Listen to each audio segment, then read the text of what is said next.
Hello everyone, मैं हूं Rimita and welcome to another episode of midnight alone.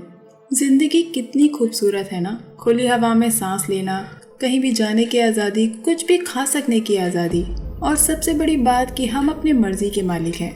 लेकिन अगर कोई आपसे आपकी ये आज़ादी छीन ले तो वो इंसिडेंस आपके लिए सबसे खौफनाक और भयानक सपना बन जाएगा।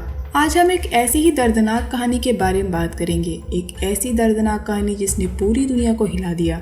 ऐसी घटना सिर्फ आपके बुरे सपने में ही हो सकती है। एक स्कूल बस ड्राइवर ने 3 लोकल गर्ल्स को किडनैप किया और उन्हें बंदी बना के रखा। आज हम इसी क्राइम की घटना पे बात करेंगे, Ohio slave girls house of horror पे। तो चलिए बढ़ते हैं आज के इस हॉरर कोस्टर राइड पे।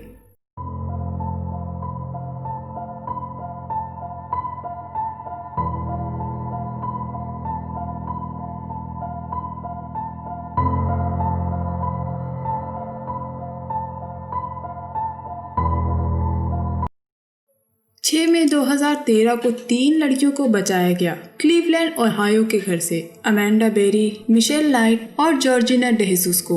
अमेंडा, मिशेल और जॉर्जिना 11 साल से गायब थी। उनके साथ क्या हुआ ये एक मिस्ट्री बन गई थी। पुलिस ने बड़े पैमाने पे इन्वेस्टिगेशन की, दूसरी सिटीज में उन्हें ढूंढा, यहाँ तक कि उनको दूसरे देशों तक में खोजा। ये तीनों लड़कियां 11 साल तक कैदी बन के रहीं। ये उन्हीं लोगों के पड़ोस के घर में कैद थी जहाँ से वो गायब हुई थी। 52 साल के एरियल कैस्टिरो ने इन तीनों लड़कियों को किडनैप किया था। इन तीनों लड़कियों की फैमिली ने उनके मिसिंग होने की रिपोर्ट लिखाई थी। 22 अगस्त 2002 को मिशेल नाइट को आखिरी बार देखा गया था, जिसके अगले दिन उसके मिसिंग होने की रिपोर्ट लिखाई गई थी। 21 अप्रैल 2003 अमेंडा बेरी को उसके 17th बर्थडे की शाम को बर्गर किंग रेस्टोरेंट में शिफ्ट करने के बाद आखिरी बार देखा गया था। बाद में उसी मंथ में एक आदमी ने बेरी के सेल फोन से उसके परिवार को फोन किया, ये कहते हुए कि वह उसे ले गया है और वो कुछ दिनों में घर वापस आ जाएगी। 2 अप्रैल 2004 जॉर्जिना 3 बजे के आसपास एक दोस्त के साथ पे फोन पर रुकी थी। वो अपनी दोस्त की माँ से पूछ रही थी कि क्या वो दोनों आज रात जॉर्जिना के घर पे रह सकते हैं, और ये आखिरी बार था जब जॉर्जिना को देखा गया था। अप्रैल 2004 में अमेरिका मोस्ट वांटेड में अमेंडा बेरी और जॉर्जिना डेसूस की कहानी को दिखाया गया था। उस कहानी में ये बताया गया था कि वो लॉरेन एवेन्यू पर लगभग उसी जगह पे गायब हुई थी। 2006 में हार्ट अटैक से अमेंडा बेरी की मां की मौत हो गई थी। रिश्तेदारों का कहना था कि उनकी बेटी के खो जाने के गम में उसकी मां की सेहत गिर गई थी, जिसकी वजह से उनको हार्ट अटैक पड़ा और उनकी मौत हो गई। 21 अप्रैल 2003 जिसके अगले दिन अमेंडा बेरी का बर्थडे था, वो एक रात पहले अपनी रात की शिफ्ट करके घर को वापस लौट रही थी। वो अपने फोन पे अपनी बहन से बात कर रही थी। उसने देखा कि एक वैन साइड वॉक को ब्लॉक करके खड़ी थी, जिसमें आगे की सीट पे एक लड़की बैठी थी। तब अमेंडा ने ज्यादा ध्यान नहीं दिया क्योंकि वो कॉल पे थी। तभी एरियल कैस्टिरो वहाँ आया और पूछा कि क्या तुम्हें घर के लिए राइड चाहिए, मैं छोड़ देता हूँ। उसने आगे का डोर खोला। तब अमेंडा ने पूछा कि तुम्हारी बेटी कहाँ गई, जो आगे की सीट पे बैठी थी, जिसपे एरियल कैस्टिरो ने कहा कि वो कार में अकेला है, और लिफ्ट देने के बहाने उसने अमेंडा बेरी को किडनैप किया और अपने घर में बंदी बना के रखा। ठीक इसी तरह लिफ्ट देने के बहाने एरियल कैस्टिरो ने मिशेल, जॉर्जिना और अमेंडा को किडनैप किया था। कैस्टिरो उनको चेन से बांध के रखता था, एक दूसरे से अलग, ताकि वो बात न कर पाए और ना ही एक दूसरे के बारे में जान पाए। वो चेन को उनकी कमर से बांध के रखता था और चेन को इतना लंबा रखता था ताकि वो बाथरूम यूज कर सके। अमेंडा अपनी बात बताते हुए कहती है कि वो उसे बेडरूम में ले गया, जहां उसने उसके साथ पहली बार रेप किया। ये बेसमेंट की तरह काला नहीं था, जहां वो पहली 2 रात बिता चुकी थी। कैस्टिरो ने अमेंडा को बताया कि उसने अमेंडा को स्विच से इसीलिए दूर रखा है ताकि वो उसको बार बार जला बुझा के नेबर्स को अट्रैक्ट ना करे, क्योंकि अगर वो ऐसा करती तो नेबर अलर्ट हो जाते और 911 को कॉल कर देते। कैस्टिरो हॉलवे में रेडियो को बहुत तेज आवाज में चला के रखता था ताकि अगर अमेंडा चिल्लाए तो कोई उसकी आवाज न सुन पाए। अमेंडा को उस घर में कैद हुए 6 दिन हो गए थे और इन 6 दिनों में कैस्टिरो ने उसके साथ 25 बार रेप किया था। उसने अमेंडा की चेन खोली और उसको नीचे लेकर आया। कैस्टिरो ने टीवी ऑन किया, जहां अमेंडा टीवी पे अपनी माँ को देख रही थी। अमेंडा ने टीवी पे देखा कि उसकी माँ अपने आंसू पोंछते हुए रिपोर्टर को ये बता रही थी कि वो उसी काउच पे बैठा करती थी जब वो अपनी बेटी को प्यार किया करती थी। लेकिन अमेंडा को इस बात की तसल्ली थी कि लोग उसको खोज रहे हैं। जब ये न्यूज़ टीवी पे चल रही थी तो कैस्टिरो ने अमेंडा से कहा कि तुम्हारी माँ बहुत दुखी लग रही है। उसकी आवाज़ में कोई भी सिंपैथी नहीं थी। बल्कि उसकी आवाज़ से ये लग रहा था कि वो अपने इस काम को करके बहुत ही प्राउड फील कर रहा है। अप्रैल 14, 2004 एक दूसरी लड़की के मिसिंग होने की खबर आई, जिसका नाम था जॉर्जिना डेसूस या फिर जिना डेसूस, जो कि 7th ग्रेड की एक लड़की थी। अमेंडा को पता था कि कैस्टिरो के घर में एक और लड़की बंदी है। कैस्टिरो ने बताया था कि उसका नाम मिशेल है। एक दिन जब अमेंडा और मिशेल किचन में थी, तब कैस्टिरो कुछ देर के लिए दूसरे रूम में गया। तब अमेंडा ने मिशेल के पास जाके कहा कि मेरा नाम अमेंडा बेरी है। मिशेल ने कहा कि हाँ मुझे पता है, मैंने तुम्हारी न्यूज़ टीवी पे देखी थी। अमेंडा ने कैस्टिरो से पूछा कि क्या तुमने जीना या जॉर्जिना को भी किडनैप किया है, जिस पे कैस्टिरो भड़क गया और उसने कहा कि वो उसके काम से दूर रहे। अमेंडा नहीं जानती कि वो क्या कर सकता है। अमेंडा के मन में कभी कभी आता था कि वो कैस्टिरो को चाकू भोंक के मार दे, लेकिन वो जानती थी कि वो ऐसा नहीं कर सकती क्योंकि कैस्टिरो 81 kg का आदमी था। मार्च 2, 2006 जब अमेंडा बेरी ने टीवी पे न्यूज़ देखी कि उसकी माँ को हार्ट अटैक आया है, जिसकी वजह से उनकी मौत हो गई है। टीवी पे लोग बता रहे थे कि उसके मिसिंग होने की खबर के बाद से ही उसकी माँ पहले जैसी नहीं रह गई थी। उसकी माँ बिल्कुल टूट चुकी थी, जिसकी वजह से उनको हार्ट अटैक आया और वो मर गई। अप्रैल 22 अब अमेंडा 20 साल की हो गई थी। अमेंडा की पीरियड्स मिस हो रहे थे और उसको पता चला कि वो प्रेग्नेंट थी। उसको लगा कि उसकी माँ ने ये बेबी उसके पास एज अ गिफ्ट भेजा है ताकि अमेंडा इस लड़ाई को लड़ सके। वो तीनों लड़कियां कैस्टिरो से प्रेग्नेंट हो गई थी।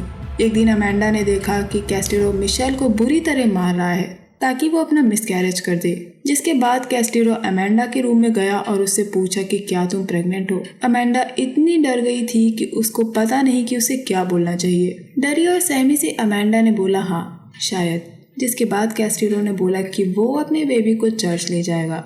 एक दिन अमेंडा बेहोश हो गई थी और कैस्टिरो ने उसको वहीं छोड़ दिया था, जिसके बाद अमेंडा ने देखा कि कैस्टिरो जीना और मिशेल के रूम से बाहर आ रहा है। अमेंडा को ये देख के बहुत गुस्सा आया क्योंकि इसका मतलब साफ था कि उसने मिशेल और जीना के साथ एक बार फिर रेप किया है।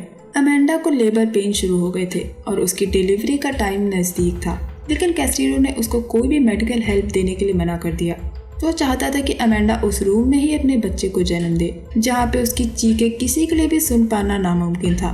कैस्टिरो ने तो यहाँ तक कह दिया था कि अगर उसका बच्चा मर गया तो कैस्टिरो उसको जान से मार डालेगा।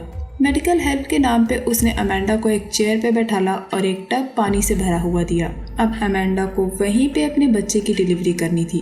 बिना मेडिकल हेल्प के किसी बच्चे को जन्म देना कितना दर्दनाक रहा होगा।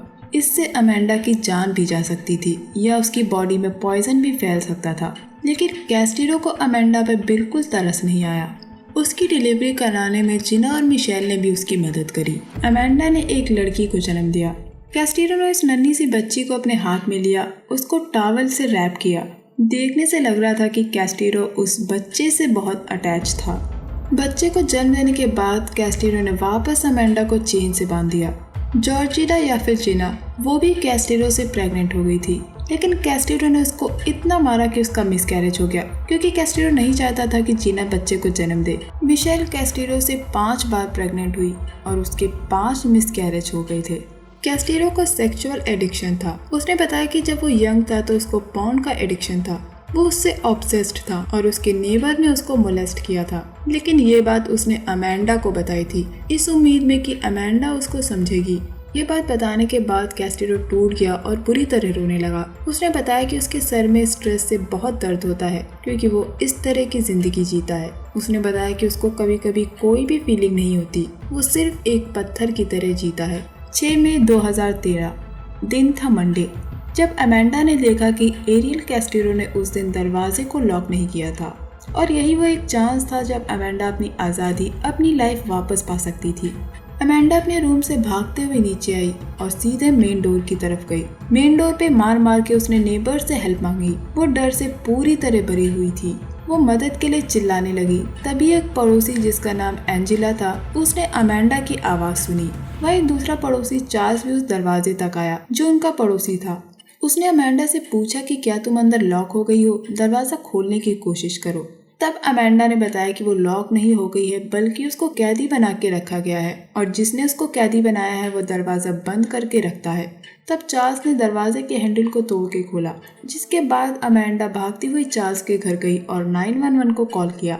अमेंडा बुरी तरह डरी हुई थी उसके मन में कई सवाल आ रहे थे। अगर 911 ने उस पर यकीन नहीं किया तो, अगर 911 वहां तक नहीं पहुंच पाई तो, और अगर कैस्टिलो ने उसको फोन करते देख लिया तो उसकी क्या हालत होगी। लेकिन वो इस नर्क से निकलने के लिए हर कोशिश कर रही थी। उसने 911 को कॉल किया और बताया कि वो अमेंडा बेरी है जो 10 साल पहले गायब हो गई थी, लेकिन वो जिंदा है और वो वहाँ है। तब पुलिस एरियल कैस्टेलो के घर पहुंची और बेसमेंट में बंदी बनी 2 लड़कियों को आजाद करवाया गया, जिसके बाद तीनों लड़कियां अपने घर वापस पहुंच गईं। उनके परिवार वाले, उनके रिलेटिव उनको देख के बहुत खुश थे। उनके परिवार वालों के मन में बहुत सी भावनाएं उमड़ रही थी। इसके बाद एरियल कैस्टेलो को अरेस्ट कर लिया गया। उस पे किडनैपिंग, मर्डर और रेप के चार्जेस लगे, जिसके बाद कैस्टेलो पे मिसकैरेज के थ्रू बच्चों को मारने के चार्जेस भी लगे। कैस्टेलो को दोषी पाया गया और उसको 1000 साल की सजा सुनाई गई। एरियल कैस्टेलो की सजा के 1 महीने बाद एरियल कैस्टेलो को उसके सेल में बेडशीट से लटका पाया गया। जब तक उसको हॉस्पिटल ले जाया गया वो मर चुका था।